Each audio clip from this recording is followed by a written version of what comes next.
not drive. It is time to unleash American energy dominance right here at home and put an end to the Green New Deal initiatives, the initiatives that are causing spending out of control. Thank you, Madam Speaker, and I yield. The chair recognizes the gentleman from Illinois, Mr. Krishnamurthy, for 5 minutes.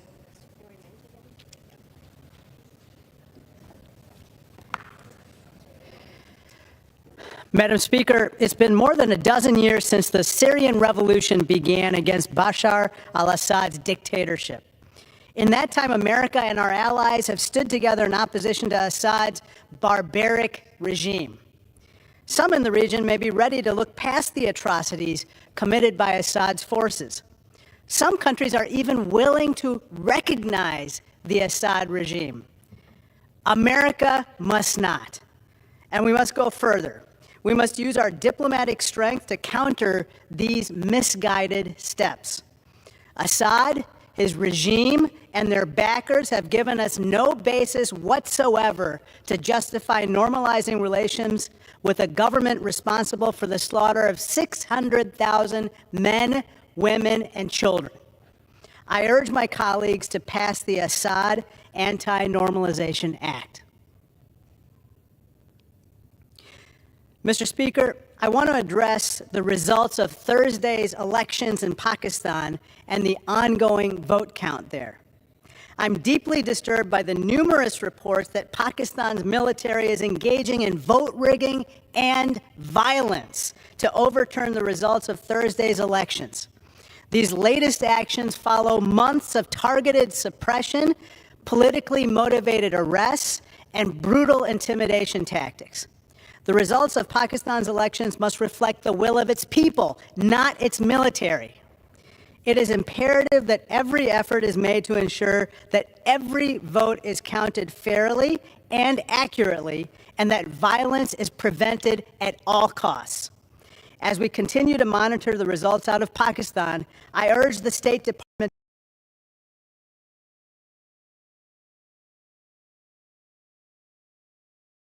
a winner until these allegations are fully reviewed.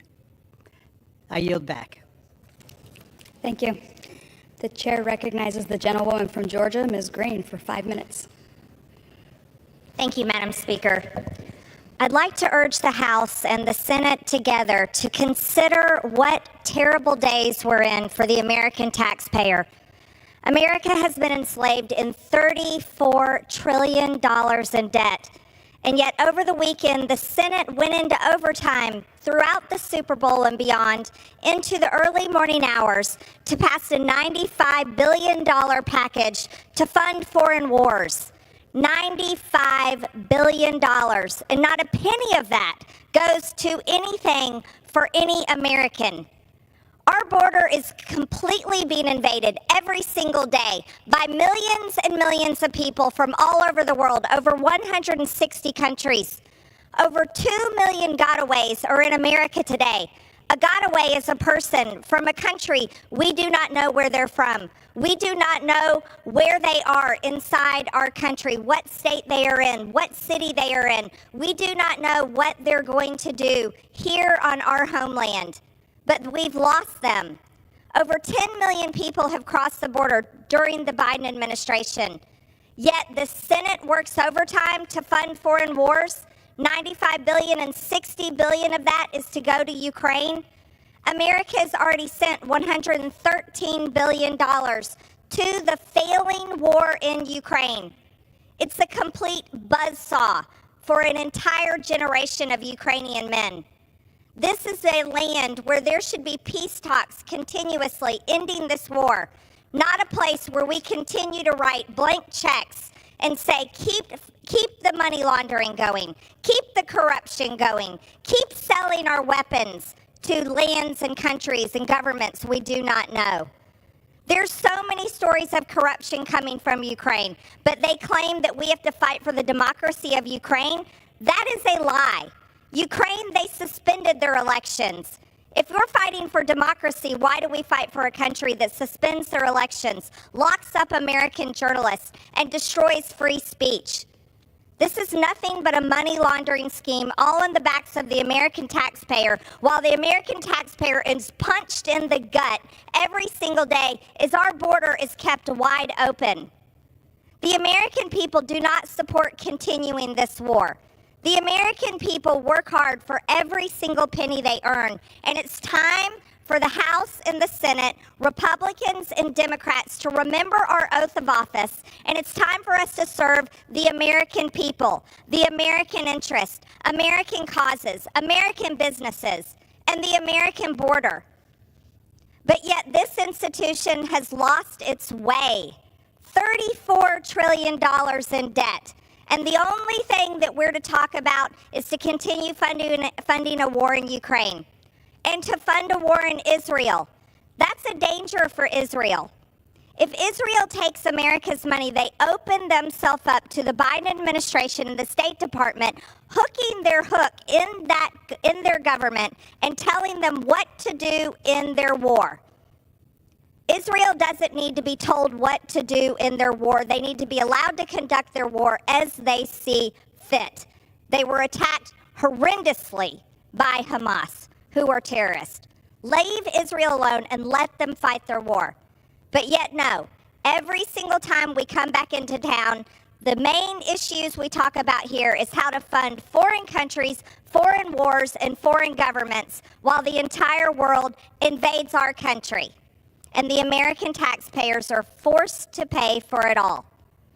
This is a complete failure for the American taxpayer. It is a betrayal of our citizens. And this institution, the House and the Senate, need to remember our one constitutional duty, and that is to create a budget that funds our government for our people, a budget that does not enslave our people into further debt.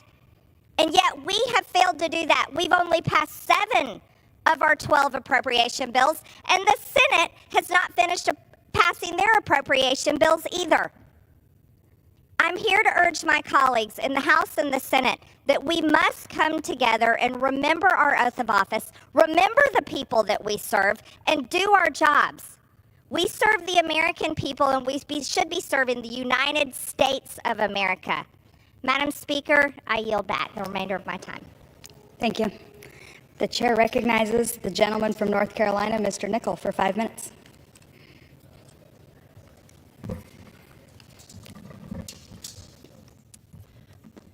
Madam Speaker, I rise today in support of the supplemental aid package for Ukraine, Israel, and Taiwan. This morning, the Senate passed the aid package with nearly all Senate Democrats voting in favor of the bill. I'd like to thank Senate Democrats for their tireless leadership on this issue and their commitment to democracy around the world. 22 Republicans also voted with nearly all Senate Democrats to move this bill to the House. 22 Senate Republicans voted to put country over party. 22 Senate Republicans voted to put democracy over Donald Trump. This bill includes funding to stand with our allies in Ukraine, Israel, and Taiwan. It also includes $9.2 billion in humanitarian assistance that is desperately needed to provide food, water, shelter, and medical care for the civilians in Gaza and the West Bank, Ukraine, and other war zones around the world.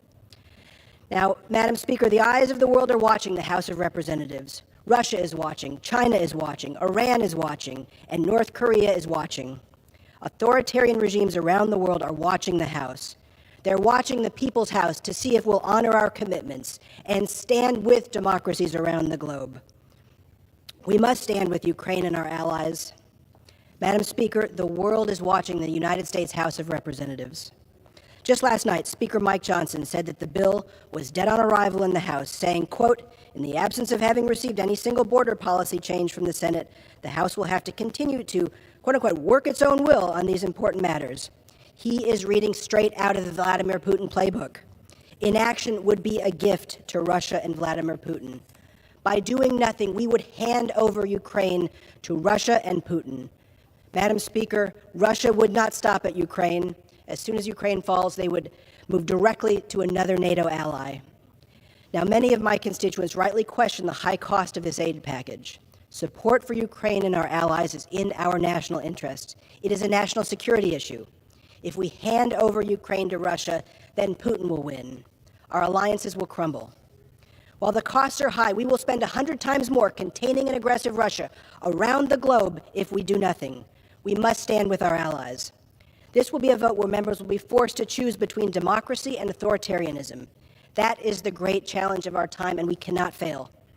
If Speaker Johnson fails to bring this bill to the floor, I believe the House will, quote unquote, work its own will on this issue. Now, our Speaker has made it clear that he is totally beholden to far-right MAGA extremists like we just heard from on the floor. It is the tail wagging the dog. However, I believe that a majority of the Republican Congress would vote for the Senate aid package if they were allowed to work its own will on this bill and this issue. However, if Speaker Johnson brings the bill to the floor, I believe he will be sacked by MAGA extremists in the Republican Conference. And let's be clear, it is the far right that's running the show in the House Republican Conference today. And far too much attention has been given to far-right extremists in this Congress. Much more attention should be given to the members of the Republican Conference who are retiring. Now, Madam Speaker, any one member can come down to the floor to offer a motion to vacate the chair. Only 4 House Republicans are needed to elect a new Speaker. If Mike Johnson fails to act, I believe there are many Republicans in the House who agree with the 22 Republicans in the Senate on this issue. Now, I don't think we would have a Democratic Speaker. I believe, though, there is support for a temporary Speaker, a moderate, to move bills that can get 60 votes in the Senate and move those through the House. Maybe a temporary Speaker for 2 or 3 weeks.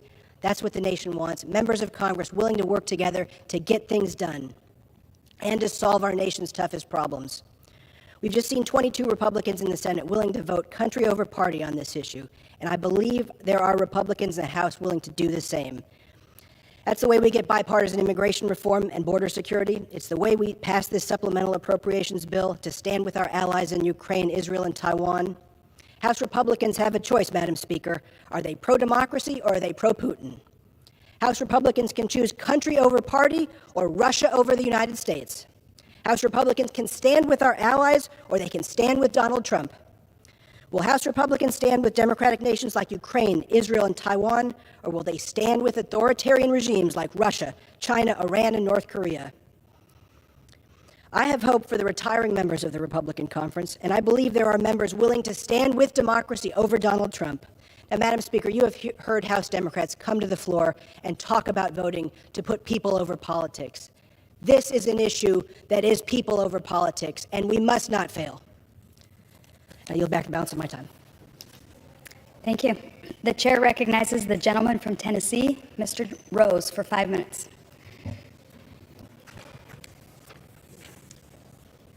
Madam Speaker, today the House will vote again on 2 articles of impeachment against Department of Homeland Security Secretary Alejandro Mayorkas. A lot of attention has been paid to the fact that the impeachment vote failed to pass the House last week due to a Republican being absent for health reasons. While I would have, of course, rather that it had passed, it did serve to highlight that House Republicans are largely in this fight to secure our national borders all by ourselves. House Democrats know that Secretary Mayorkas has intentionally failed to secure our borders, but most agree with President Biden's open border policy. So not one single House Democrat joined with us to impeach Secretary Mayorkas. Essentially, they like the job he's doing, or should I say not doing. The Immigration and Nationality Act requires that those who clearly do not meet the requirements for asylum be detained for removal. Yet in 2021, Secretary Mayorkas wrote to ICE officials, quote, "The fact an individual is a removable non-citizen should not alone be the basis for an enforcement action against them. The law says an alien who is deportable on certain criminal and terrorism-related grounds should be taken into custody." Again, Secretary Mayorkas wrote, quote, "Personnel should not rely on the fact of conviction alone," close quote. Our laws say parole can only be granted on a case-by-case basis for urgent humanitarian reasons or significant public benefit. That is far from what's happening. Secretary Mayorkas has sat at the helm of an historic, unconstitutional catch-and-release scheme that's resulted in tens of thousands of illegal immigrants being released into the United States with no way of tracking them. The Fifth Circuit Court of Appeals concluded in Texas v. Biden that Mayorkas' DHS was ignoring the limits Congress placed on their parole authority. Let me say that again. The court found that DHS was ignoring the limits placed on their parole authority. There have been more than 8.3 million illegal immigrant encounters under Secretary Mayorkas' watch, more than 1.7 million known gotaways, and more than 360 attempted crossings by immigrants on the terrorist watch list. Yet, unfortunately, we'll likely see another party line vote later today. A Harvard Caps Harris poll last month found that 35% of registered voters approve of the president's handling of immigration. 68% of registered voters say they believe the administration should make it tougher to enter the United States illegally. Half of those voters identified as Democrats. This shouldn't be a party line vote, Madam Speaker. Contrary to what we hear coming from many in the mainstream media, last week's vote was not so much a defeat for House Republicans as it was a defeat for our national security and the rule of law. When the executive branch goes rogue, the Constitution doesn't request, it requires that the legislative branch holds it to account. We're already getting a look at what this fiscal year will bring. Numbers show we've already reached more than 1 million encounters since October 1st. In that time, Customs and Border Protection officials have encountered 50 more people whose names are on the terrorist watch list. This further underscores the dereliction of duty taking place at the Department of Homeland Security. Last week, Democratic Senator Chris Murphy referred to illegal immigrants as undocumented Americans and called them, quote, the people we care about most. That refers to what the Democratic Party cares about most. I could not disagree with that statement more. I care most about the hardworking Tennesseans I represent, those who play by the rules and embrace legal immigration. It is with them in mind that I will proudly vote again to impeach Secretary Mayorkas. With that, I yield back. The chair recognizes the gentleman from California, Mr. Correa, for 5 minutes.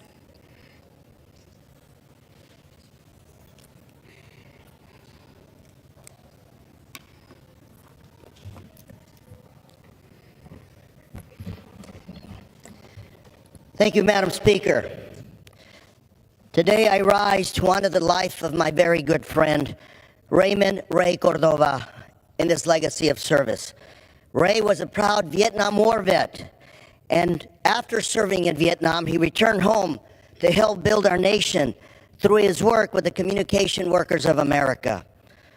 Ray didn't care who you were, Democrat or Republican. Ray represented every working man and woman that he came across, and he fought for the rights of every worker that he came across. In fact, Ray Cordova is the only man that I know that debated Jimmy Hoffa and outlived Jimmy Hoffa and lived to tell the story about how he debated Jimmy Hoffa. He was a staple in our community, and I was lucky to name him, to call him my very good friend. Ray will be remembered for his tremendous service not only to his country, but to his family, community. Thank you, Madam Speaker.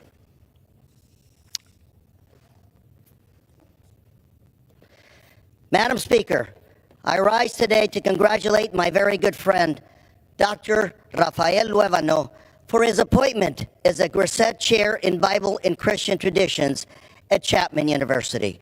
Dr. Luevano is an accomplished scholar from Santa Ana, and his contributions to religious studies have shaped how we see religion in the context of our communities.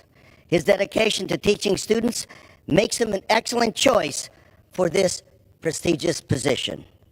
Dr. Luevano's students will continue to have an opportunity to learn from a nationally recognized religious scholar, as well as having our own priest at Chapman University. Dr. Luevano, my good friend, I congratulate you today on your appointment on being the Grisette Chair at Chapman University. Madam Speaker.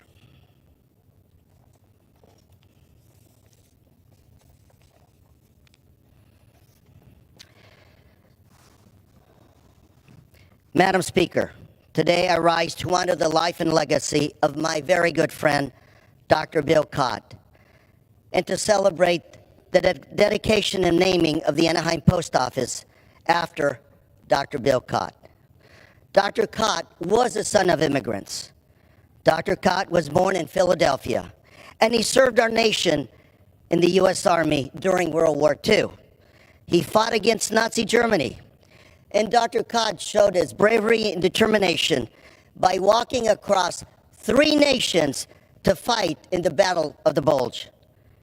And he was the first responder who liberated the Buchenwald concentration camp. And after returning home, Dr. Cott opened his own dentistry practice in Anaheim.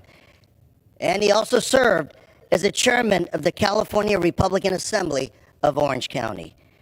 And as a member of the Anaheim City Council, he did great deeds for the Anaheim community. The dedication of his post office is an honor that Dr. Cott earned through his dedication to his family, community, and his country. Dr. Cott, we will always remember your contributions to our country, to our nation, and to the city of Anaheim. Madam Speaker, I yield. Thank you. The chair recognizes the gentleman from Arizona, Mr. Siscomani, for 5 minutes. Thank you, Madam Chair. Madam Speaker.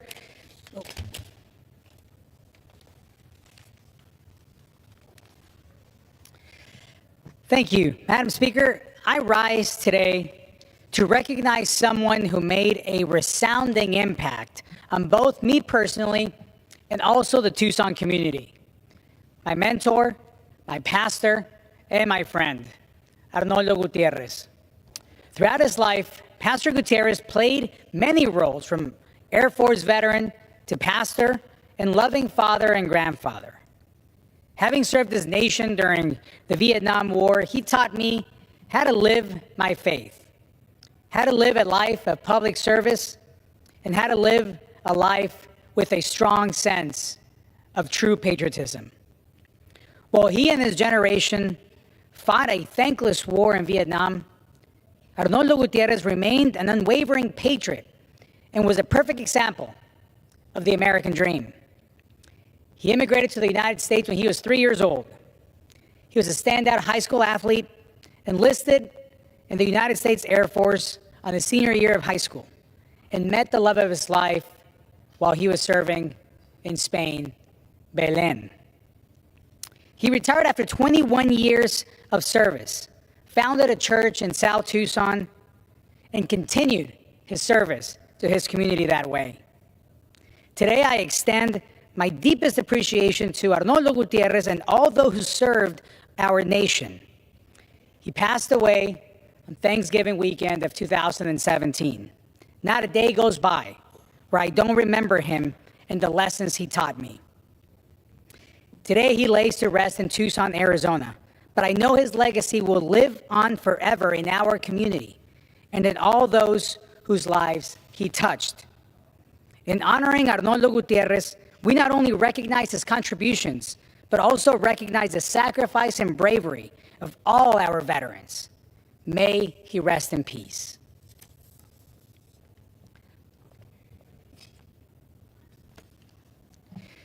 Madam Speaker, I rise today to recognize the outstanding Southern Arizona high schoolers who showcased their construction skills at the Skills USA Region 6 construction competition. Hosted at Catalina High School, this event welcomed 120 high school students eager to put their skills to the test. These students worked over the weekend in 7 distinct construction-related categories, from plumbing to cabinet making. Skills USA, a national organization dedicated to promoting career and technical education, hosted competitions annually at local, state, and national levels. The competition wasn't limited to construction alone. Other Skills USA events spanned various categories, from robotics to media arts, and took place throughout the entire weekend in Tucson. Participating high schools came from all across southern Arizona, including Benson Unified School District, Bisbee Unified School District, Douglas Unified School District, Duncan Unified School District, Sierra Vista Unified School District, Pima County JTED, and Pima Unified School District, and many more. It's inspiring to see the dedication and talent of these hard-working students, and I look forward to seeing what the future holds for them.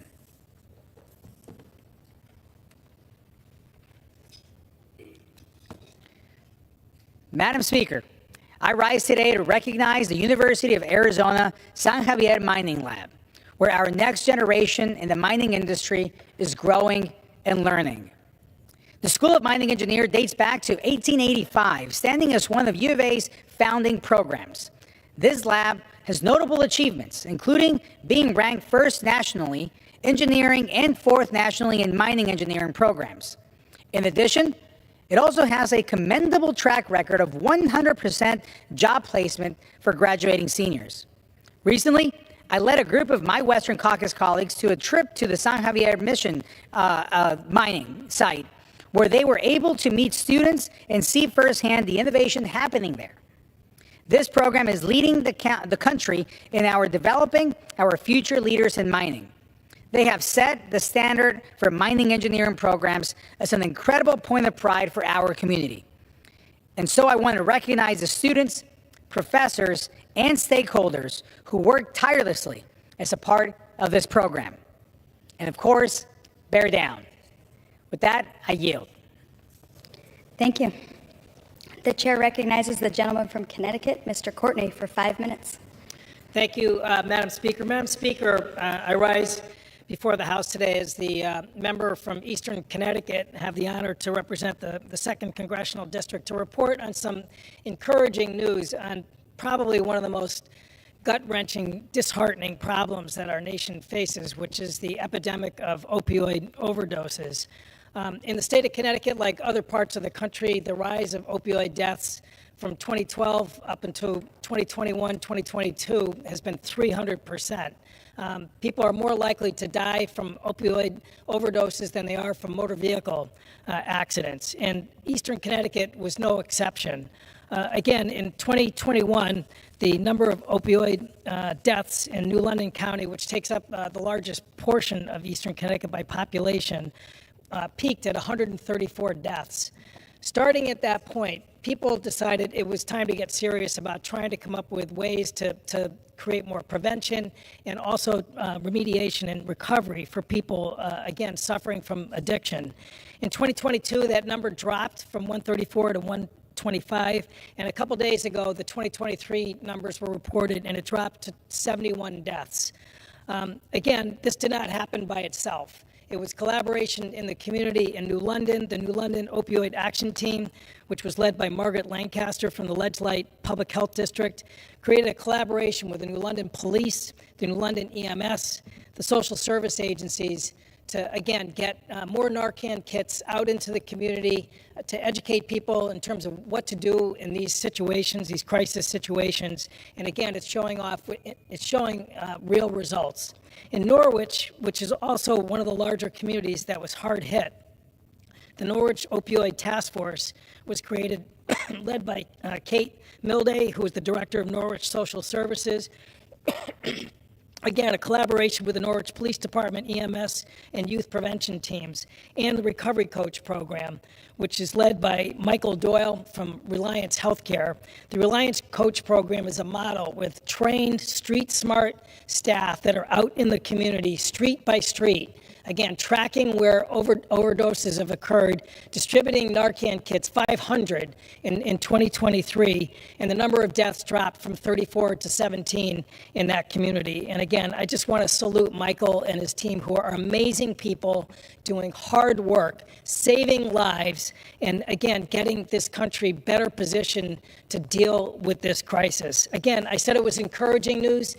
We cannot end our efforts. We cannot stop there. We have more work to do in terms of making sure through budgets in Washington and in state governments that these incredible individuals are able to continue to do their work. Again, in collaboration with law enforcement, in collaboration with hospitals and EMT professionals to make sure that we save lives, get people into recovery, change lives, and get them up on their feet and back contributing to our community. Again, I want to just end by saluting their great work and encouraging them to continue on. We are watching you and we are cheering you on. I yield back the balance of my time. Thank you. The chair recognizes the gentleman from Wisconsin, Mr. Van Orden, for 5 minutes. Madam Speaker, I rise today to honor a great leader, innovator, industrialist, and philanthropist from my district on the occasion of his induction into the Wisconsin Manufacturing Hall of Fame. Ron Wanek founded Arcadia Furniture in 1970 in the small western Wisconsin town of Arcadia. Back then, Mr. Wanek employed just 35 people. In 1982, Arcadia Furniture and Ashley Furniture Corporation merged into Ashley Furniture Industries. And today, Ashley has grown to become the world's largest manufacturer of home furnishings with over 30 million square feet worldwide manufacturing and distribution capacity, and Ashley retail locations throughout the United States and 67 countries. Ashley employs 16,000 Americans, including 3,000 in my home state of Wisconsin. Mr. Wanek is the personification of the phrase, business is a force for good.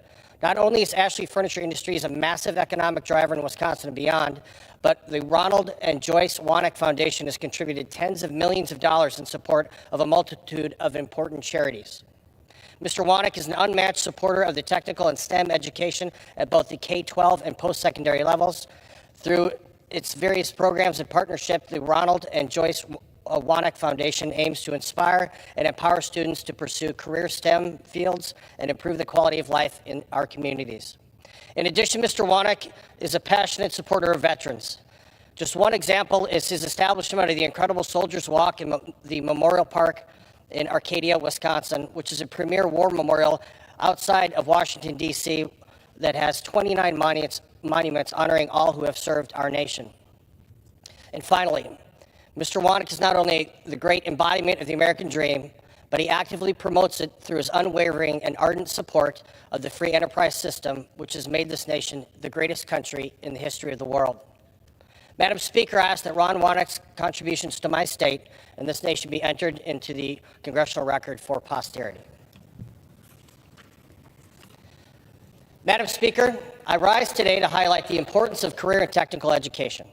Our education systems need to empower students to pursue the types of education that works best for them, be it an apprenticeship, a trade school, or a four-year college.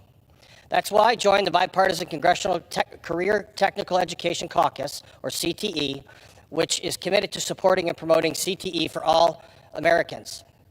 These programs prepare students for jobs in STEM disciplines such as healthcare, agriculture, information technology, manufacturing, the skilled trades, and many more. There are more than 9 million job openings in the United States, and many are within the industries which are noted by skilled labor shortages. 55% of the jobs in my home state of Wisconsin require CTE skills training, but do not require a four-year degree. There are men and women working downstairs in this building and others, in the wood shop, in the upholstery shop. We've got pipe fitters, we've got steam fitters, we've got welders. And I encourage every one of my colleagues, if they have a chance, to go down and visit these men and women that keep this building running. These are fantastic jobs, and they do not require a four-year degree. And I will remind the American people that the lights in this hallowed chamber are not on because someone got a master's in French poetry. They're on because someone went to trade school and became a master electrician. And with that, I yield back. Thank you. The chair recognizes the gentleman from Massachusetts, Mr. Lynch, for 5 minutes. Good morning, Madam Speaker.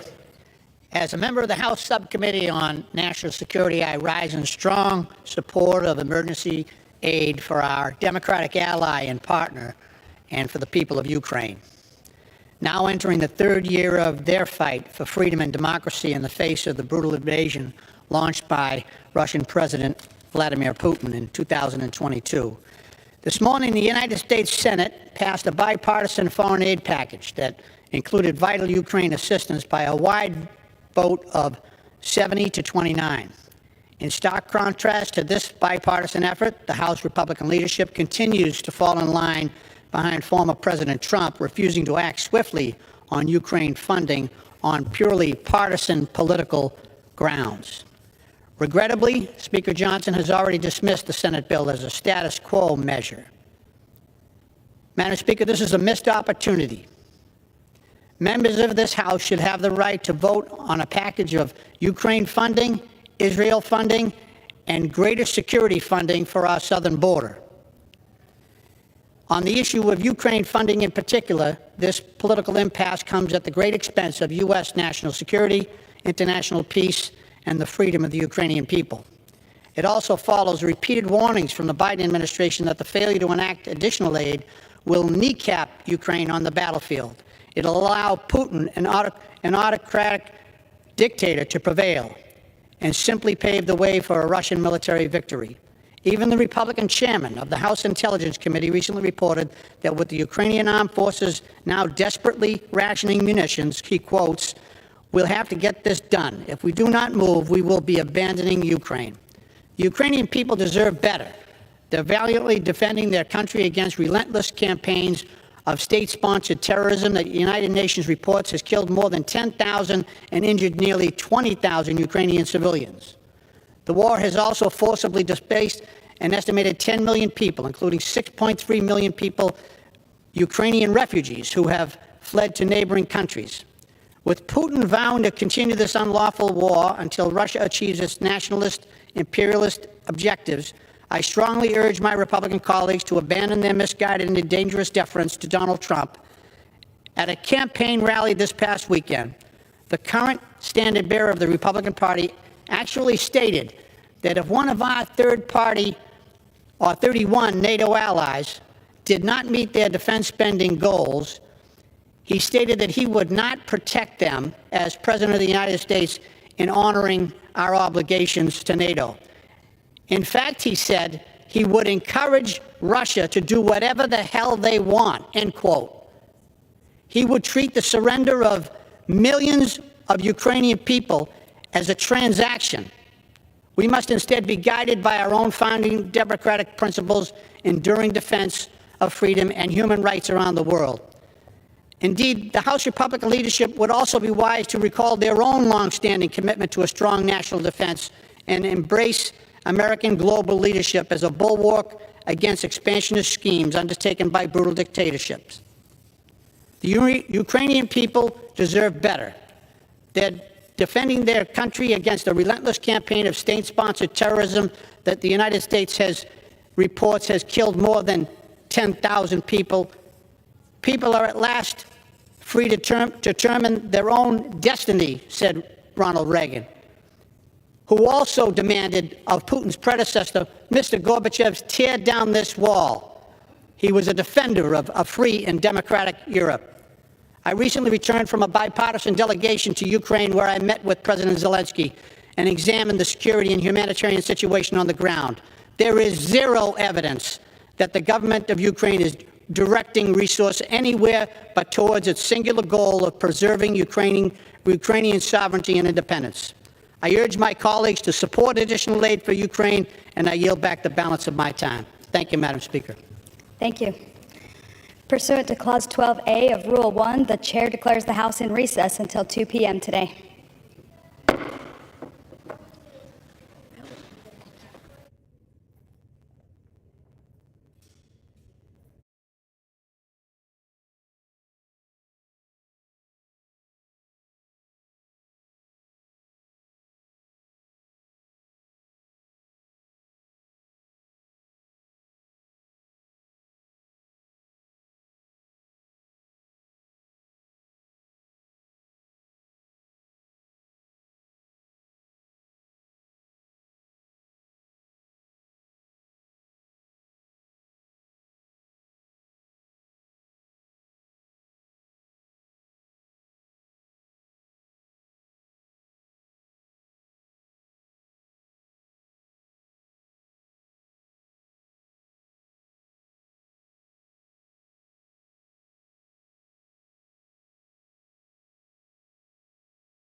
a bill to amend the Tibetan Policy Act of 2002 to modify certain provisions of that act.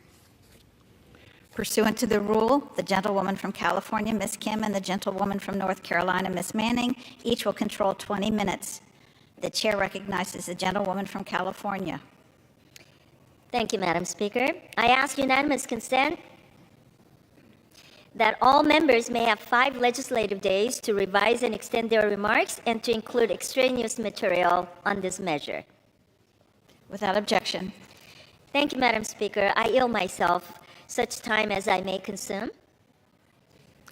The gentlewoman is recognized.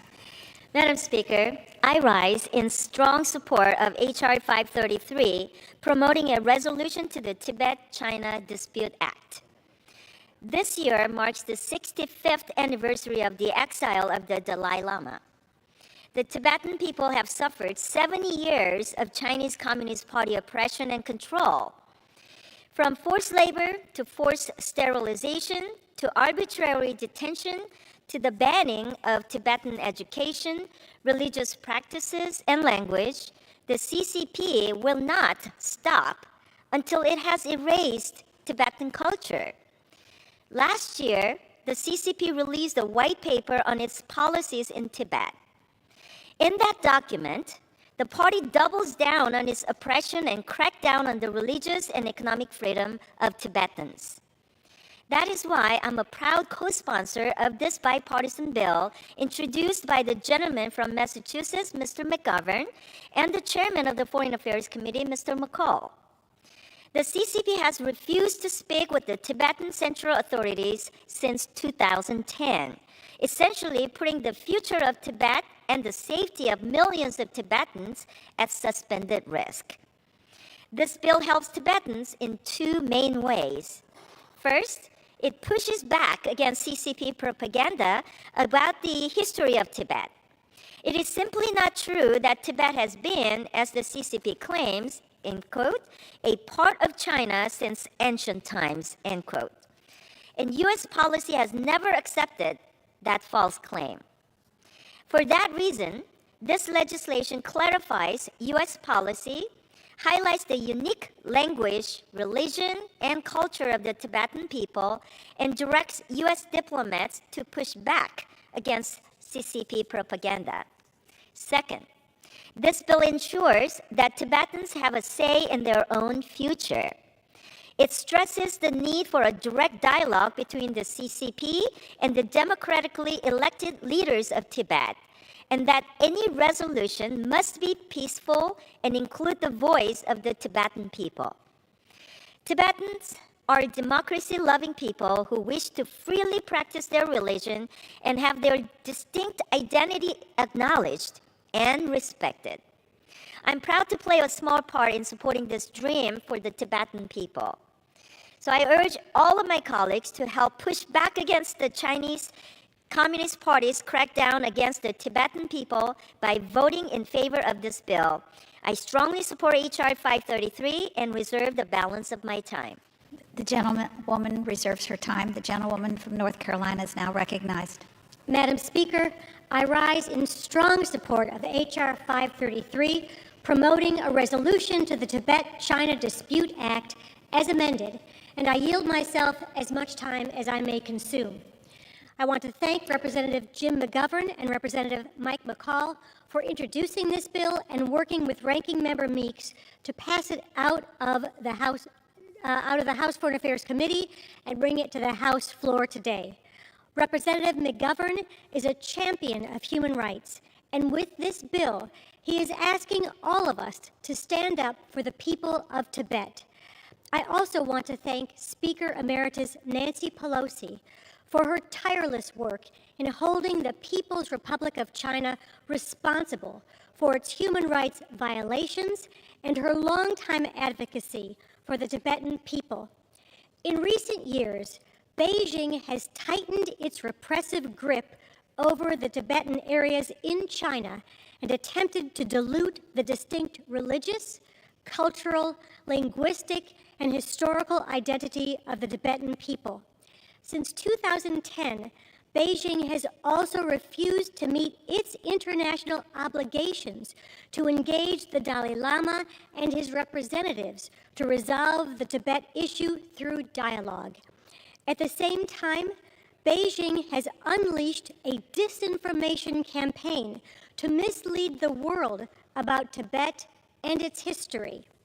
For this reason, we must pass H.R. 533, which calls the PRC out for its repression and its unwillingness to engage the Tibetan people. H.R. 533 highlights the need to preserve Tibetan identity, language, and culture, and calls on the State Department to counter PRC disinformation efforts to undermine the aspirations of the Tibetan people. H.R. 533 also calls on Beijing to live up to its commitments to engage in a genuine dialogue with Tibetan representatives to reach a negotiated resolution on the question of Tibet. By passing this timely bill, the People's House would be standing up for the universal rights and aspirations of the Tibetan people. So I encourage my colleagues to join me in supporting this measure, and I reserve the balance of my time. And a woman from North Carolina reserves. The gentlewoman from California is recognized.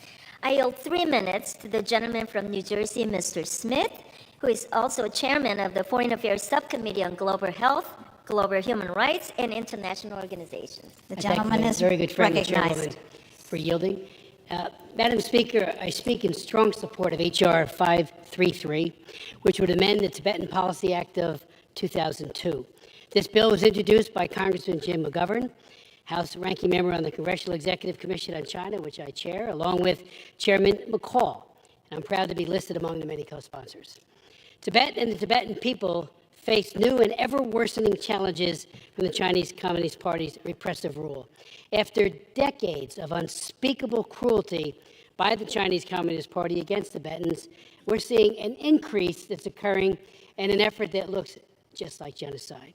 Threats to Tibetan linguistic, religious, and cultural heritage have expanded exponentially in recent years, and now an estimated 80% of all children in the Tibet Autonomous Region are separated from their families and educated in a massive system of colonial boarding schools, separating from parents and indoctrinating and brainwashing them each and every day.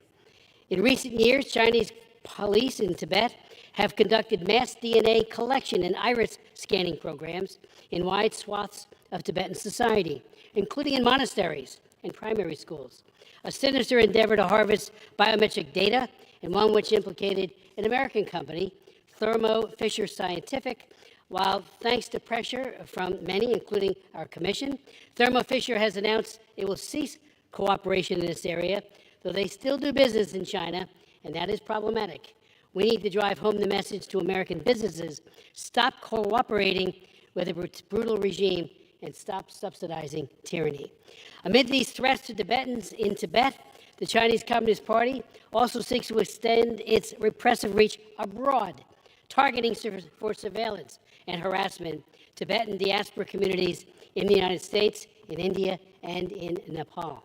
The Chinese Communist Party is long engaged in crimes against humanity in Tibet and against Tibetans, plain and simple. I have chaired multiple hearings with my good friend and colleague, Mr. McGovern, at the Lantos Commission and at the Congressional Executive Commission on China, including one last March of last year, where we called Preserving Tibet, Combating Cultural Erasure, Forced Assimilation, and Transnational Repression, which featured the Sikyong, the head of Tibetan's government in exile, as well as Richard Gere, who is a passionate and amazingly articulate advocate for Tibet. This bill authorizes the State Department to take actions to counter Chinese Communist propaganda directed against Tibet and its history and its institutions. And for that reason, it ought to be strongly supported. I yield back. The gentlewoman is recognized. I continue to reserve. I yield 4 minutes to my friend, the gentleman from the great Commonwealth of Massachusetts, Representative Jim McGovern. Thank you very much. I want to I want to thank the gentlewoman from North Carolina, the gentlewoman from California, the gentleman who just spoke from New Jersey for their support for this bill, but for their leadership on human rights in general. Madam Speaker, I rise in strong support of H.R. 533, the Promoting a Resolution to the Tibet-China Dispute Act. I want to thank my co-lead, Foreign Affairs Committee Chairman McCall and Ranking Member Meeks for their work to bring this bill to the floor today. This is important. It has been more than 60 years since the People's Republic of China forced His Holiness, the 14th Dalai Lama, into exile and took control of Tibet against the will of its people. The dispute between the Chinese and the Tibetans over Tibet's status and governance has persisted ever since, in spite of the willingness of the Dalai Lama and the Tibetan people to resolve Tibet's status and governance through dialogue. With dialogue blocked, the PRC has continued its unceasing efforts to erode Tibetan history, Tibetan language, Tibetan culture, and Tibetan religion. A few years ago, I was on a delegation with Speaker Pelosi. We went to Tibet, and we saw firsthand the PRC's repression against the people of Tibet, essentially trying to erase the Tibetans as a people. This bill that we are discussing here today seeks to end that by explicitly recognizing that the Tibetan people are a people with a distinct religious, cultural, linguistic, and historical identity, by reminding all concerned that peoples, and not least the Tibetan people, have a right to self-determination under international human rights law, and by requiring the U.S. government to actively counter the PRC's propaganda about Tibet, like the false claim that Tibet has been part of China since ancient times, a position that the United States has never accepted, and there is no basis for such a claim. Through these measures, we hope to kickstart dialogue between Tibet and China, in keeping with longstanding U.S. policy. Madam Speaker, any one of us reading the news these days knows that the world is awash in conflict. At the heart of most, if not all, of those conflicts lies the systematic denial or violation of a people's human rights. The decades-old dispute between Tibet and China started as an armed conflict of invasion, resistance, and insurgency. In the long run, the only guarantee against the resumption of large-scale violence is for the PRC to fully respect the human rights and dignity of the Tibetan people. A vote for this bill is a vote to recognize the rights of the Tibetan people, and it is a vote to insist on resolving the dispute between Tibet and the People's Republic of China peacefully, in accordance with international law, through dialogue and without preconditions. There is still an opportunity to do this, but time is running out. And again, I urge my colleagues to support this bill because it is about standing up for human rights. It is about standing up for the Tibetan people, a people who have been repressed for far too long. And I thank all of my colleagues for their support, and I yield back the balance of my time. The gentlewoman from North Carolina reserves. Yes. A lady from... I reserve the right to close. Okay. I have no further requests for time, and I'm prepared to close if the other side has no further speakers. The gentlewoman from North Carolina is recognized. I yield myself as much time as I may consume for the purpose of closing. The people of Tibet have persevered through decades of repression. The PRC subjugates the Tibetan people, even though all they are asking for is the opportunity to live freely and safely. They simply want to be given autonomy they have been promised. They want to teach their children their language, their customs, their traditions. They want to preserve their culture, their religious identity, and their dignity as a distinct people. I urge the House to pass H.R. 533 so that we may honor the Tibetan people and make clear that Beijing's repression and unwillingness to engage in dialogue cannot stand. I yield back the balance of my time. The gentlewoman yields. The gentlewoman from California is recognized. I again want to thank Mr. McGovern, Chairman McCall, and Ranking Member Mix for introducing this legislation. And I urge the passage of H.R. 533 and yield back the balance of my time. The question is, will the House suspend the rules and pass the bill H.R. 533 as amended? Those in favor say aye. Those opposed, no. In the opinion of the chair, 2/3 being in the affirmative, the rule. That, I request the yeas and nays. The yeas and nays are requested. All those in favor of taking this vote by the yeas and nays will rise and remain standing until counted.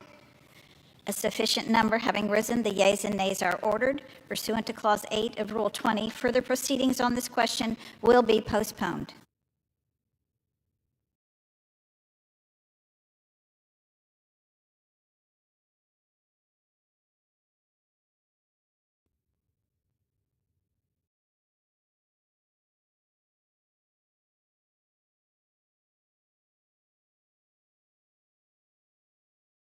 Does the gentleman from New York seek recognition? Madam Speaker, I move that the House suspend the rules and pass H.R. 3016 as amended. The clerk will report the title of the bill. H.R. 3016, a bill to amend the Anti-Boycott Act of 2018 to apply the provisions of that act to international governmental organizations. Pursuant to the rule, the gentleman from New York, Mr. Lawler, and the gentlewoman from North Carolina, Ms. Manning, each will control 20 minutes. The chair recognizes the gentleman from New York. I ask unanimous consent that all members may have 5 legislative days to revise and extend their remarks and to include extraneous materials on this measure. Without objection. Thank you. I yield myself such time as I may consume. The gentleman is recognized. Madam Speaker, I rise in support of H.R. 3016, the IGO Anti-Boycott Act, a bill I introduced with my colleague and great friend from New Jersey, Congressman Josh Gottheimer, this past spring. After Hamas's October 7th massacre of over 1,200 innocent people in Israel, including Americans, we need to do everything we can to stand with our friend and ally. In the South, Israel is fighting a war to dismantle Hamas, whose leader said October 7th was just a rehearsal. In the North, Israel is defending itself from missiles and rockets from Iran's deadly proxy, Hezbollah. And yet, there are many in the world who want to fault Israel, blame Israel, and delegitimize Israel for doing what is necessary to protect its citizens and its sovereignty. One of the most egregious bastions of anti-Israel bias and bigotry is the United Nations. And we are deeply concerned that the UN could weaponize its institutions against Israel. Years ago, the UN Human Rights Council authorized the creation of a database of companies doing business, quote, beyond Israel's 1949 armistice lines. The implications of this were clear. Create a list of companies and then boycott them. And that list is now published and updated by the United Nations. Boycotts such as these are contrary to American values and foreign policy. It is critical that we protect U.S. companies from being coerced into providing information that would facilitate these boycotts. For over 40 years, it has been illegal for U.S. companies to cooperate with foreign boycotts that the United States is not participating in. The reason? Foreign countries should not be able to use U.S. companies to undermine U.S. foreign policy. These laws were passed in response to the Arab League's boycott of Israel. Now, the good news is that today, many fewer countries in the Arab League are adhering to the boycott of Israel. In fact, some of them have normalized relations with Israel, opening trade as well as diplomatic ties. But we are faced with the potential that U.S. companies might be pressured to cooperate with this UN list and a subsequent boycott of Israel. If that were to happen, the UN would be using U.S. companies to undermine U.S. foreign policy, and that is simply unacceptable. This bill adds 4 words, quote, or international governmental organizations, end quote, to existing anti-boycott law to include organizations like the UN. It is my sincere hope that the UN will not foster such a boycott against Israel, as Israel is responding to the deadliest attack on Jews since the Holocaust. And this bill is especially necessary with the constant anti-Israel bias emanating from the UN. Just recently, we confirmed that UNRWA, the UN Relief and Works Agency for Palestinian Refugees, has deep ties to Hamas in the Gaza Strip. Israeli intelligence recently released reports that many UNRWA workers actually worked as Hamas operatives and assisted in the October 7th attacks. It is absolutely disgusting that UN employees of a UN agency had a role in this attack. We'll see now what the UN does in response to these allegations. We cannot stand idly by while our contributions to UNRWA potentially aid and abet terrorists. Our support must only go to organizations that uplift humanity, not those that undermine peace and security. And so I urge my colleagues to join me in voting for this bill today so that we can take a stand against the UN and other IGOs and the anti-Israel bias present at UNHRC and UNRWA. This bill is just a start. The American people stand with Israel. I reserve the balance of my time. The gentleman from New York reserves the balance of his time. The gentlewoman from North Carolina is recognized. Madam Speaker, I rise in strong support of H.R. 3016, the IGO Anti-Boycott Act, and I yield myself as much time as I may consume. I strongly support legislative efforts to combat international boycotts that target U.S. companies engaged in business activities in countries friendly to the United States, including Israel. That is why I support H.R. 3016, bipartisan legislation introduced by my friend Representative Mike Lawler, a member of the Foreign Affairs Committee, and by my great friend, Representative Josh Gottheimer of New Jersey. This legislation reinforces existing anti-boycott laws and U.S. policies to combat those international boycotts. I will continue to support ways to protect U.S. businesses from being pressured into complying with unsanctioned foreign boycotts against Israel.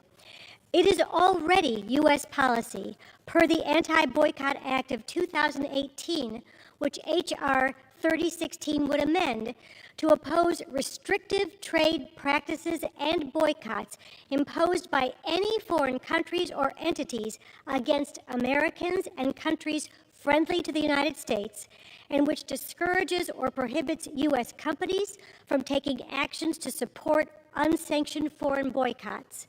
There are, of course, limitations to what we can do.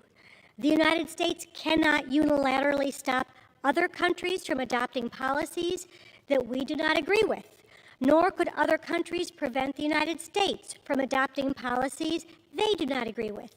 However, bodies like the UN, as a permanent member of the UN Security Council, the United States is able to use, through bodies like the UN, as a permanent member of the UN Security Council, the United States is able to use its voice and veto to combat policies including biased and harmful boycott, divestment, and sanctions, or BDS campaigns against our partner and allies like Israel.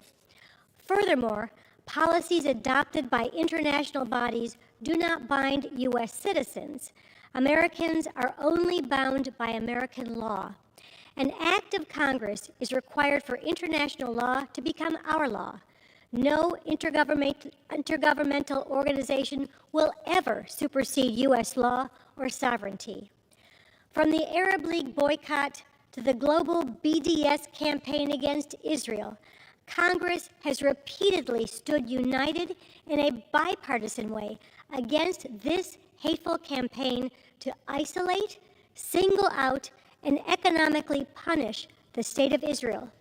No American citizen or company should be coerced into participating in an unsanctioned boycott against Israel or any other partner or ally of the United States. That is why I support this bill to update the 2018 Anti-Boycott Act. I encourage my colleagues to join me in supporting this measure, and I reserve the balance of my time. The gentlewoman from North Carolina reserves. The gentleman from New York is recognized. I reserve. The gentleman reserves. The gentlewoman from North Carolina. I yield 2 minutes to the gentleman from Texas, Representative Joaquin Castro. The gentleman is recognized. Thank you, Madam Speaker. This piece of legislation is a bad idea. The right to participate in a boycott is an expression of free speech and free association that have been enshrined in American law since our nation's founding. This bill would allow the president, any president, to compel the speech of Americans. That is unconstitutional and dangerous. Let me lay out a few scenarios that this bill would enable. An international organization calls for a boycott of goods made through forced Uyghur labor in China. An American citizen concerned about the ongoing Uyghur genocide vocally expresses support for this boycott and participates in it. Under this bill, a president could decide that China is a, quote, friend to the United States and penalize one of our own fellow citizens with a $1 million fine and 20 years in prison.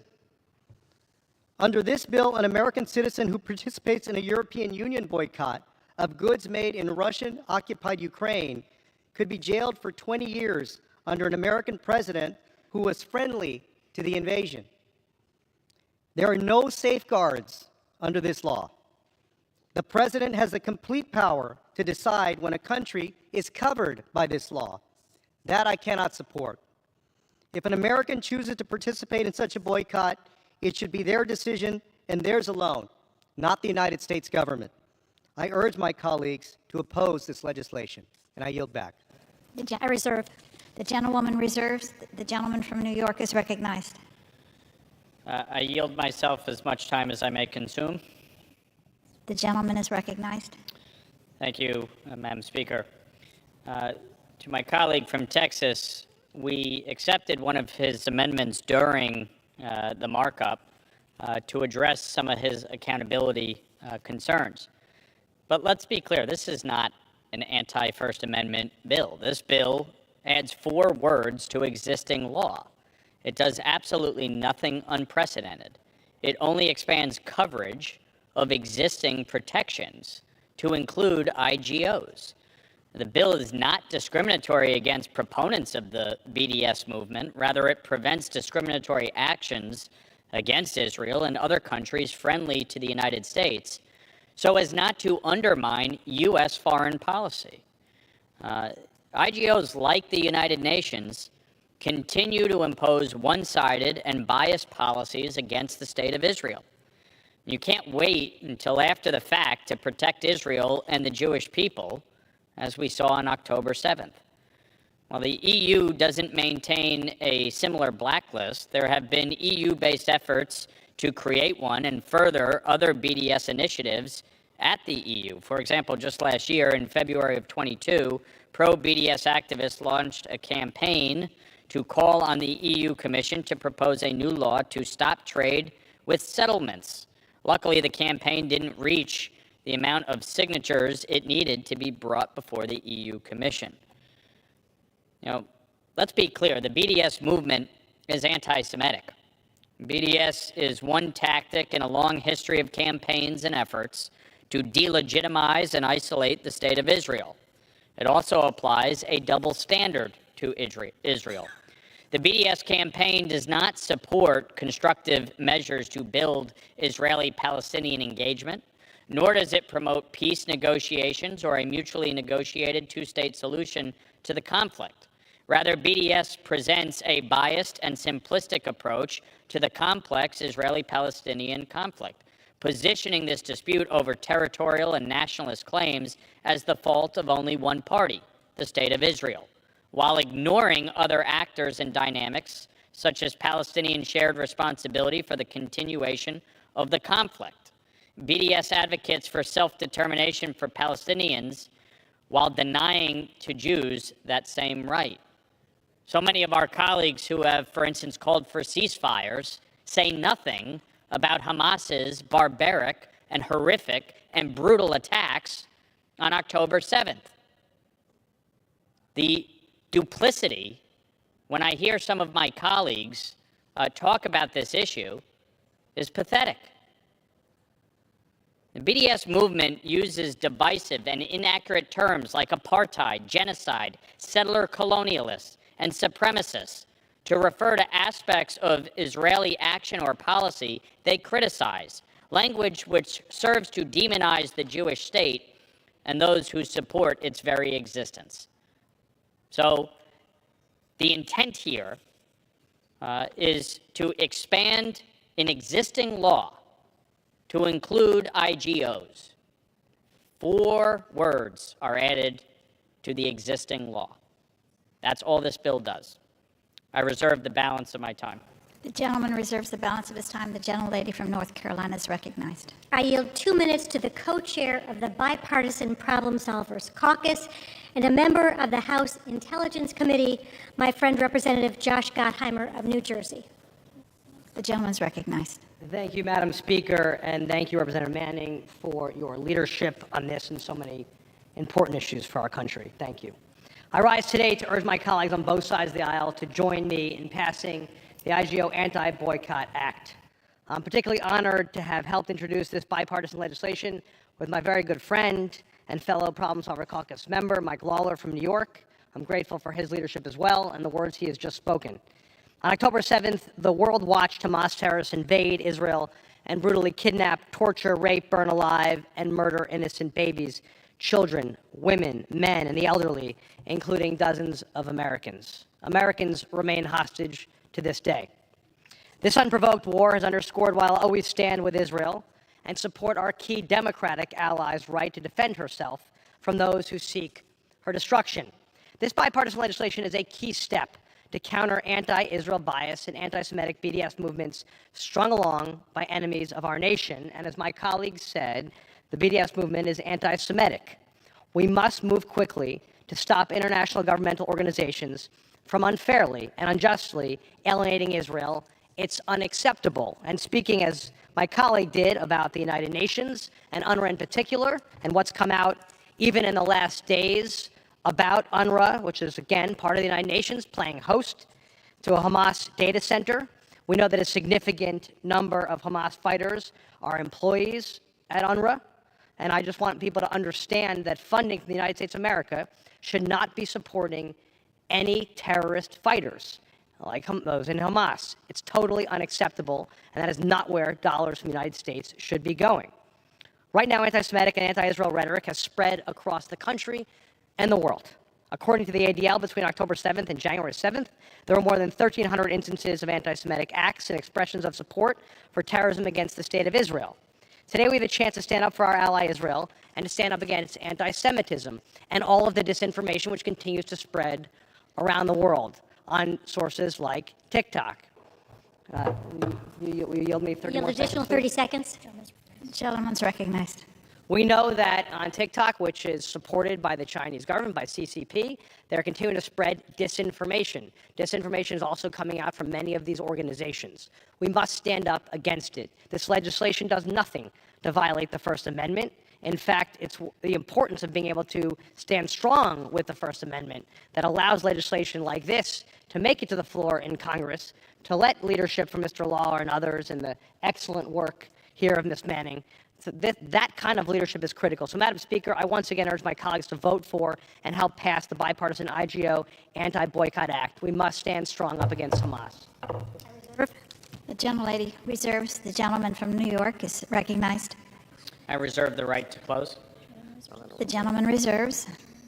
The gentlewoman from North Carolina. I have no further requests for time, and I'm prepared to close if the other side has no further speakers. A woman is recognized. I yield myself as much time as I may consume for the purpose of closing. I support this bill and the underlying provision of law it seeks to amend, which works to protect U.S. businesses from being targeted by foreign boycotts, particularly against nations friendly to the United States like Israel. I hope my colleagues will join me in supporting H.R. 3016, and I yield back the balance of my time. The gentlelady reserves. The gentleman yields. Yields. The gentleman is recognized. I yield myself the balance of my time. I want to thank my Democrat co-lead, Congressman Josh Gottheimer of New Jersey, the co-chair of the Problem Solvers Caucus, and all of our bipartisan co-sponsors for working with me on this important bill to update our anti-boycott laws to respond to potential threats facing the United States and our ally Israel. We must stand with our ally Israel and not allow rampant institutionalized anti-Israel bias and bigotry at the United Nations to delegitimize the state of Israel. And so I urge all of our members, to vote in favor of H.R. 3016, and I yield back the balance of my time. The question is, will the House suspend the rules and pass the bill H.R. 3016 as amended? Those in favor will say aye. Those opposed, no. It's the opinion of the chair, 2/3 being in the affirmative. The rules are suspended. The bill is passed, and without objection, the motion to reconsider is laid on the table.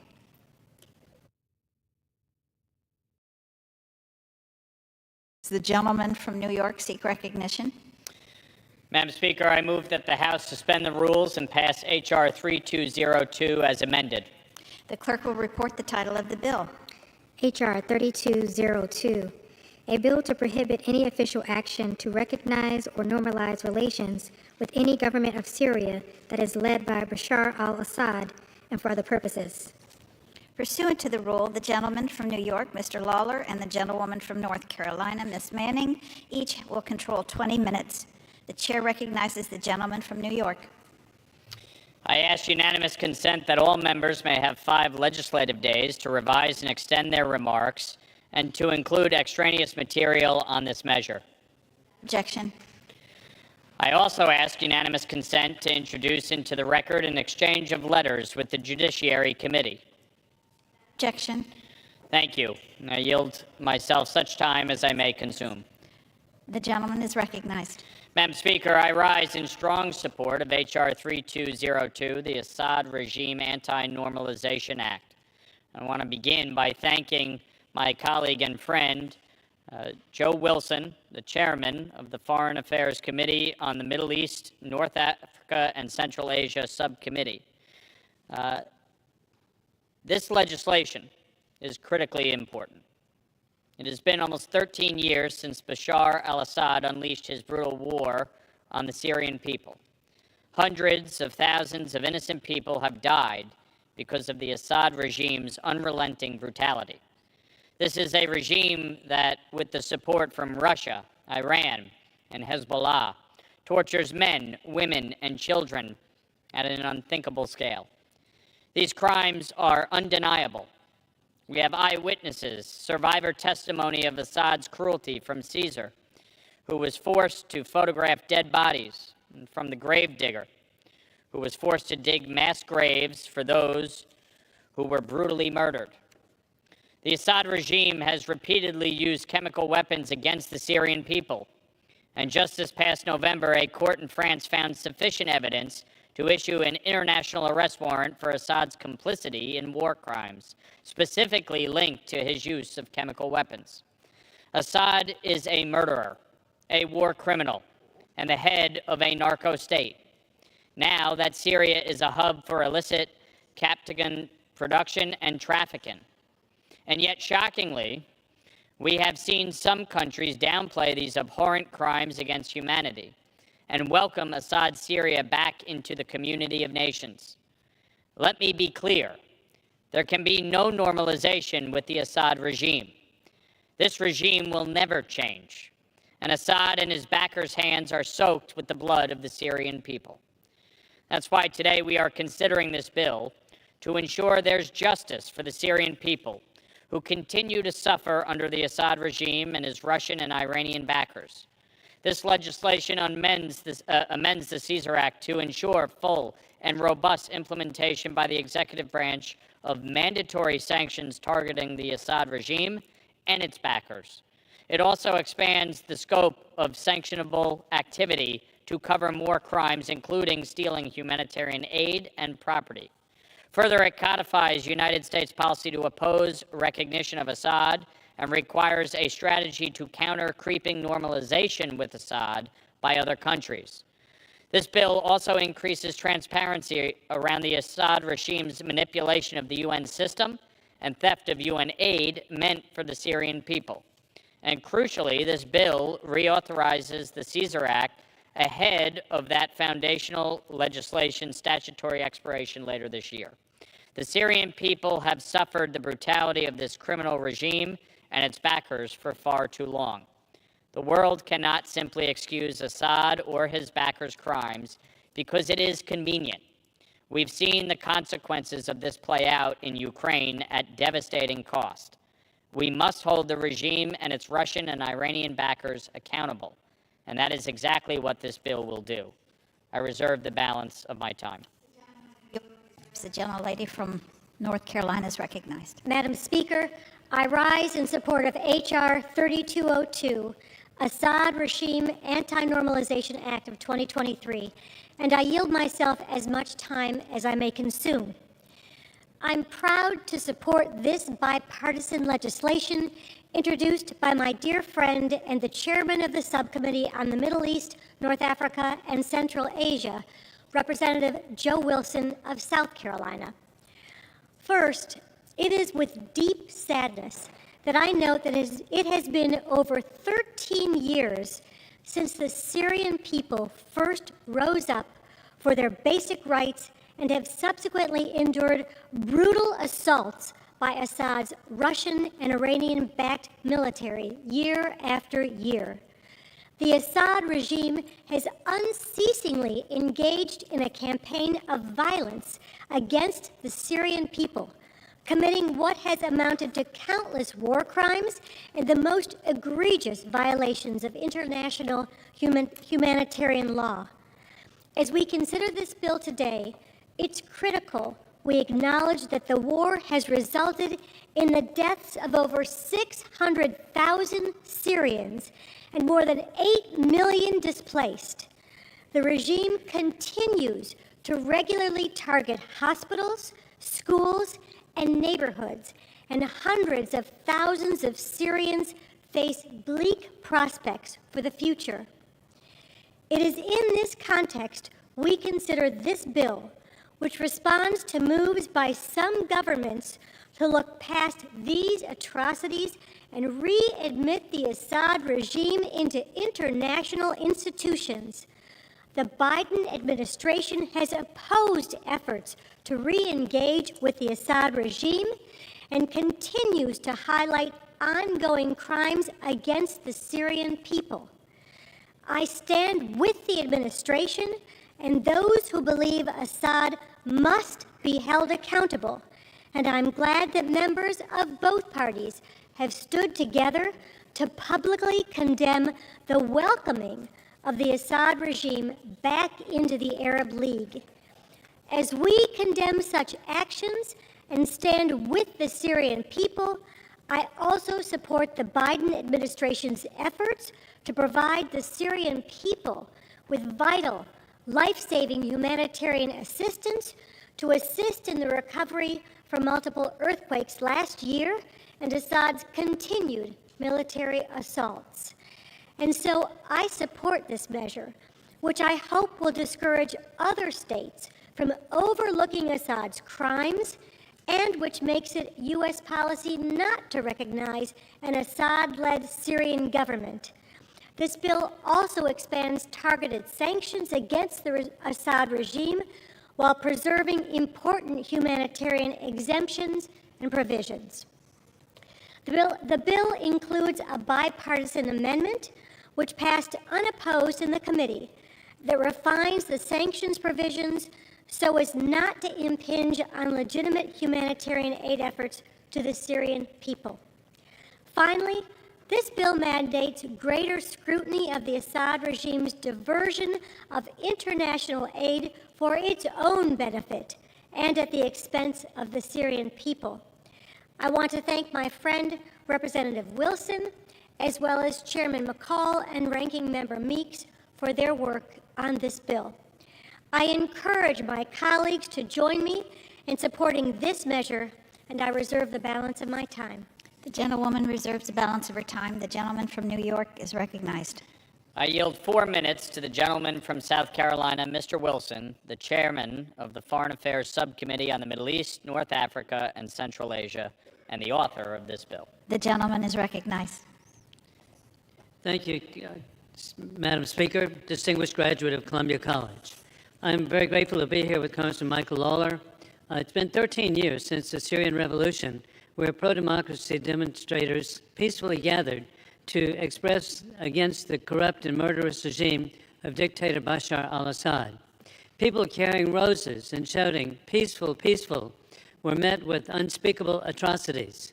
It was merciless scale slaughter, systematic rape, ultimately chemical warfare used against the people of Syria, as we saw when President Donald Trump acted so quickly to try to address the atrocities of chemical warfare. We had devastating bombardment and the killing of so many civilians that the United Nations has stopped counting at over 500,000 innocent civilians. Assad did not act alone. His ability to kill opposition and regain territory was made possible by the support of like-minded war criminals and kleptocrats like war criminal Putin and the Iranian regime, both of which benefit from their alliance with Assad. Assad has displaced over half the population of Syria. This is nearly 10 million people in a country of 20 million. Sadly, families are living in refugee camps for over a decade. They've lost their homes, their businesses, their religious institutions, their schools, multiple generations that they'd worked together to build such a successful country as was Syria. I'm grateful that this bipartisan bill affirms the United States policy of non-normalization of the brutal Assad regime. It holds those seeking to do business with the unrepentant mass murderer and drug trafficker Bashar al-Assad accountable.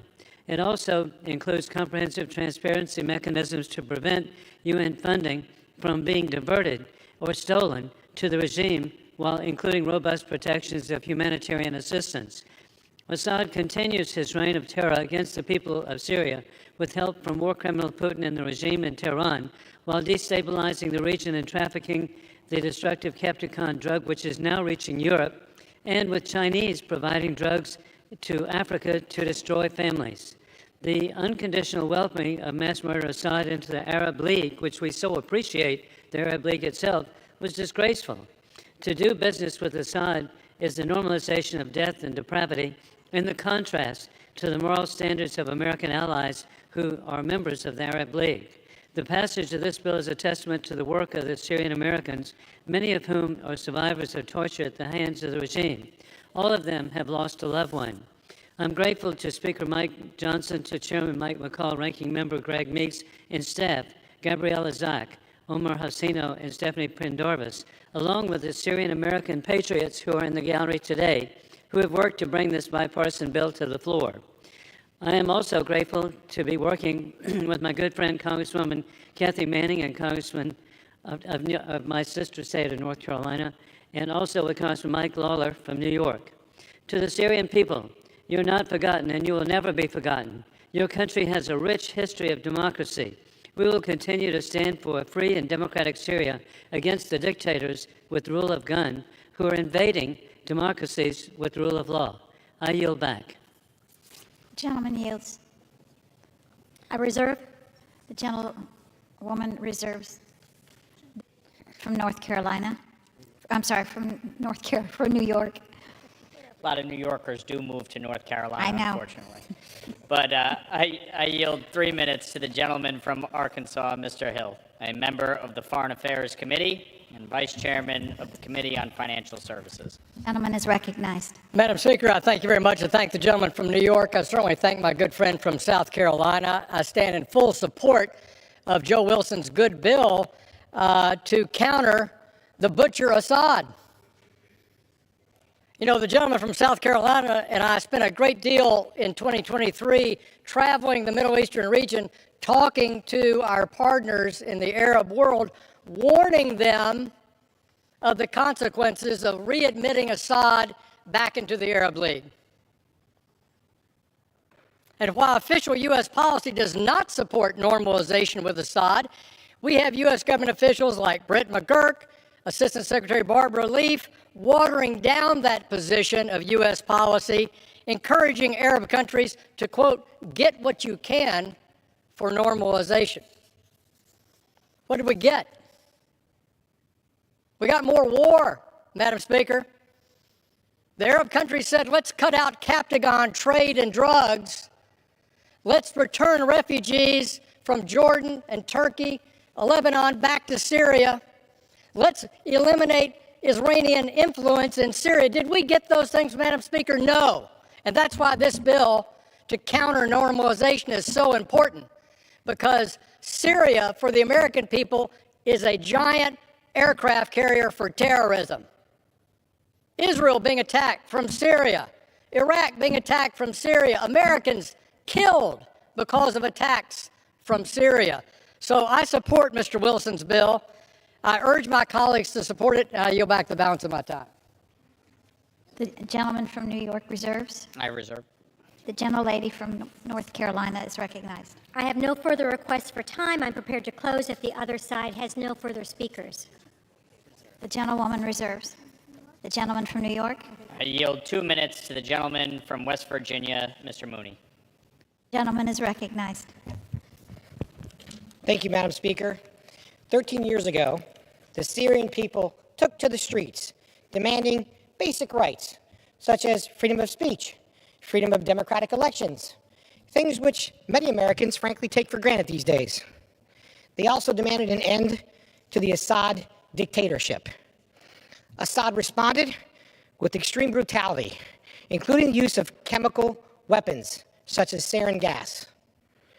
I'm honored to represent the proud and patriotic Syrian American community in West Virginia, and I rise today to support this bipartisan legislation, which will hold the Assad regime accountable for its crimes against the Syrian people. Unlike President Trump, President Biden has refused to enforce the congressionally mandated sanctions. For example, President Biden has allowed countries in the Middle East to normalize relations, such as waiving sanctions for countries in the region to make energy agreements with Syria. The Assad regime should not be allowed to normalize, and it should not be recognized by the United States. You know, Syrian Americans, like many immigrants, work hard. They come here and, you know, they defend their communities and they want peace and freedom around the world, things we all support. It is important for America to take leadership in this regard. My mother fled a communist country, Cuba, and that country to this day is still oppressed by the communist brutal dictator there who just will beat you up if they disagree with you. So this is a good time to stand in support of the people and freedom and stand up against the brutal Assad dictatorship. And with that, Madam Chairman, I yield back the balance of my time. New York reserves. I reserve the right to close. From North Carolina. No further requests for time. I'm prepared to close. You have no other speakers. The gentlewoman from North Carolina is recognized. I yield myself as much time as I may consume for the purpose of closing. We cannot overlook the Assad regime's atrocities against the Syrian people. Allowing the regime back into international organizations would do just that. I support the administration's work to hold the Assad regime accountable and believe this bill reinforces the administration's efforts by making it U.S. policy not to recognize an Assad-led Syrian government, discourages other nations from doing so, and expands targeted sanctions on the regime. I hope my colleagues will join me in supporting H.R. 3202, and I yield back the balance of my time. The gentlewoman yields. The woman is recognized. I yield myself such time as I may consume. I'd like to thank Joe Wilson of South Carolina, the chairman of the Middle East, North Africa, and Central Asia Subcommittee of the Foreign Affairs Committee, for his leadership on this bill. When the Assad regime's war against the Syrian people began, the American people saw daily images of the regime's cruel abuses. But as often happens, the news cycles change, and stories slip from the front page and then are rarely covered at all. But that does not mean that the regime has changed or reformed or ceased. The same butchers who gassed and tortured children are still running Syria, and they are continuing their brutality. It is vital that the United States maintain its policy of no normalization, or we will be giving a green light to dictators around the world that they can wait out accountability for their crimes. Attention will shift, and they can stay in power. And that would be a death knell for human rights and international norms and standards. And so I urge all members to join me in voting for H.R. 3202 and I yield the balance of my time. The question is, will the House suspend the rules and pass the bill H.R. 3202 as amended? Those in favor say aye. Those opposed, no. In the opinion of the chair, 2/3 being in the affirmative. On that, I request the yeas and nays. The yeas and nays are requested. All those in favor of taking this vote by the yeas and nays will rise and remain standing until counted. A sufficient number having risen, the yeas and nays are ordered. Pursuant to Clause 8 of Rule 20, further proceedings on this question will be owned. Pursuant to Clause 12A of Rule 1, the chair declares the House in recess, subject to the call of the chair.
Around the world, which is what this legislation has done.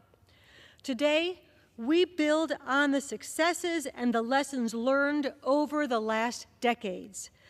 This bill is a 5-year reauthorization of important counter-trafficking programs, and it also modernizes vital prevention, protection, and prosecution tools to eradicate this billion-dollar criminal enterprise and save countless lives from this egregious violation of human rights. This bill saves lives, and it is a bipartisan cause. It's not about politics. This is about doing the right thing. It is about our common humanity. And it is about protecting those who have been subjected to unspeakable crimes. I am very proud to support it, and I reserve the balance of my time. Gentlelady from North Carolina reserves. Gentleman from New Jersey is recognized. Reserve the balance of our time. I'm ready Gentleman. to close when my friend and Gentleman colleague. reserves. And I'm I ready do to thank you close. for her comments tonight. I yield Gentlelady from myself North as Carolina is much time as I may consume for the purpose of closing. Gentlelady is recognized. The Frederick Douglass Trafficking Victims Prevention and Protection Reauthorization Act builds on the decades of efforts to combat human trafficking, modernizing prevention, protection, and prosecution tools. This 5-year reauthorization of counter-trafficking programs will be critical for U.S. efforts around the globe to eliminate the human trafficking industry. I want to thank again my good friend, Representative Chris Smith, for his lifetime of work on this issue. It has made a real difference, and this reauthorization will continue to make a difference for years to come by building on the lessons learned since he first introduced the first modern anti-trafficking bill in 2000. I urge my colleagues to join me in supporting H.R. 5856, and I yield back the balance of my time. Gentlewoman from North Carolina yields. Gentleman from New Jersey is recognized. Thank you very much, Mr. Speaker, and I want to thank my good friend and colleague. We have worked together on so many human rights issues, including combating anti-Semitism and other important human rights issues and trafficking. She was a star when we had our hearings on this, and I want to thank her for her eloquent defense of the victims, as well as trying to stop the perpetrators of these horrible crimes. You know, at a congressional hearing, and that's one of the ones I'm talking about just now with my good friend and colleague that I chaired last May, a woman by the name of Gina Cavallo, an amazing, courageous woman from my home state of New Jersey, told us how she suffered unspeakable violence, including rape, beatings, coercive drug abuse, and other torture as her traffickers sold her like a commodity from one buyer to the other. She testified, and this is only a part of her testimony, but it goes right to the heart of what we're talking about. She testified it's so critical that survivors are heard. And she said that the Frederick Douglass Act is a direct result of listening, and we listened to her and other human trafficking victims, and that's much of what we have here tonight has been informed by their insights. Gina Cavallo told us that she was a survivor of domestic violence and childhood abuse. That experience as a child led me, this is her talking now, to a place where I felt ashamed, unloved, rejected. It also led to me being trafficked. Force, fraud, and coercion, she goes on to say, were all used by someone who pretended to be my friend, but ultimately abducted me into being trafficked. For nearly 2 years, from the age of 18, I was prostituted and sold to the highest bidder and raped over and over and over again. She went on, my identity was taken, and I was given a new name. Sleep deprivation, threats of violence, pornography, drugs, and food were all used as punishment and reward, leading to my traffickers taking complete psychological control over me. Does this sound like anything that a young person dreams of for their future? Being stripped and robbed of your peace of mind and of your body, your humanity, your dignity, and your respect. I became, she goes on to say, a commodity to be used for others' gain. But I often blame myself for the situation because I believed it was my fault. And I've heard, and I know my good friend Karen has heard this as well as other members of this chamber, so often the trafficking victims say, oh, it's my fault. It's not. They have been coerced, deceived, and drugged often into this terrible, terrible trafficking situation. She goes on to say, as a victim, I was taught to distrust my family and friends, and especially law enforcement. The more they isolated me, the more fear I felt, and the more control they gained, which is very intentional. It took decades for me to identify that I was a victim. I learned through counseling and by my continuous healing journey that what happened to me wasn't my fault. As a victim, I was left with a lifetime sentence, ruined relationship, addiction, hospital visits, suicide attempts, lack of jobs and education, and also left with shame and fear. In her testimony, Gina said, but what you especially can do as lawmakers is to ensure that every aspect of your work to end human trafficking that you put forward mandates widespread survivor-informed and trauma-informed training. She goes on, we need to create a safer country where people can come forward without stigma to reveal their experiences. No one should feel the double victimization of being trafficked, as well as feeling that they stay silent because of shame, fear, and not feeling safe. Today, Gina is a brave survivor with an indomitable spirit. She works in coalitions, including the New Jersey Coalition on Human Trafficking and others, and speaks to many school assemblies. And believe me, when she speaks, those students listen. So in writing the Frederick Douglass Act, we listened to her and others, and we were moved, and of course it helped us to get it right. And again, that situational training that's at the core of this particular bill to make sure that our young people, I say to all my colleagues, you know, there are curricula out there, and Frederick Douglass's foundation has curricula. Go to your schools, go to your police departments and say, please, will you take a look at this and have a day or two or more of training so that the young people, elementary and secondary age, and it also applies to college and higher education, that they know how to defend themselves. And if they see a friend at risk, to intervene quickly before the traffickers get them on drugs and hurt them severely. I see we're pretty much out of time before the end of this time period, so I do yield back the balance of our time, and I urge a yes vote on this legislation. The gentleman yields. The question is, will the House suspend the rules and pass the bill H.R. 5856 as amended? Those in favor say aye. Those opposed, no. In the opinion of the chair, the two-thirds being in the affirmative, this gentleman from New Jersey seek recognition. On that, I request the yeas and nays. Yeas and nays are requested. Those favoring a vote by the yeas and nays will rise. A sufficient number having risen, the yeas and nays are ordered. Members will record their votes by electronic device. Pursuant to Clause 9 of Rule 20, this 15-minute vote on the motion to suspend the rules and pass H.R. 5856 as amended will be followed by 5-minute votes on the motion to reconsider House Resolution 863 and adoption of House Resolution 863 if ordered. This will be a 15-minute vote.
On this vote, the yeas are 414, the nays are 11. Two-thirds being in the affirmative, the rules are suspended, the bill is passed, and without objection, the motion to reconsider is laid on the table.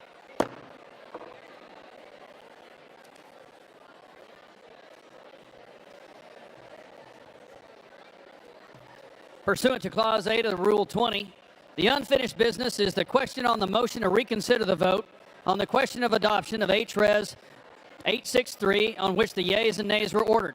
The clerk will redesignate the motion. Motion to reconsider the vote on adoption of House Resolution 863, offered by Mr. Moore of Utah. The question is on the motion. Members will record their votes by electronic device. This is a 5-minute vote.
On this vote, the yeas are 216, the nays are 211. The motion is adopted.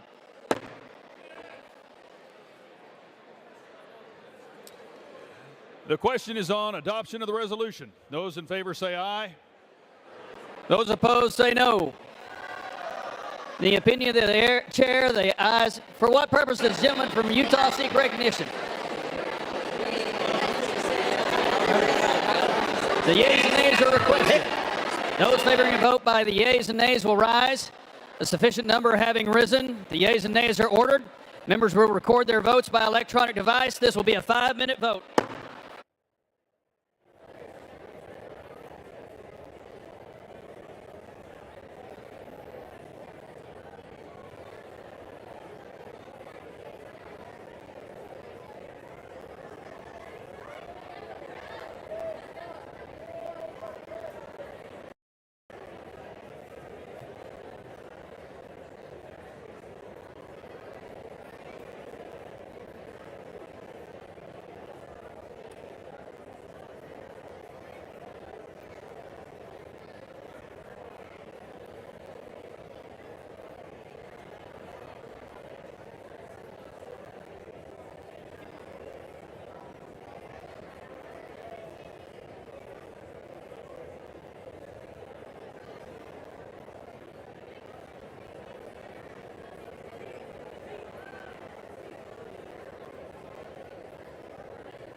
On this vote, the yeas are 214 and the nays are 213. The resolution is adopted.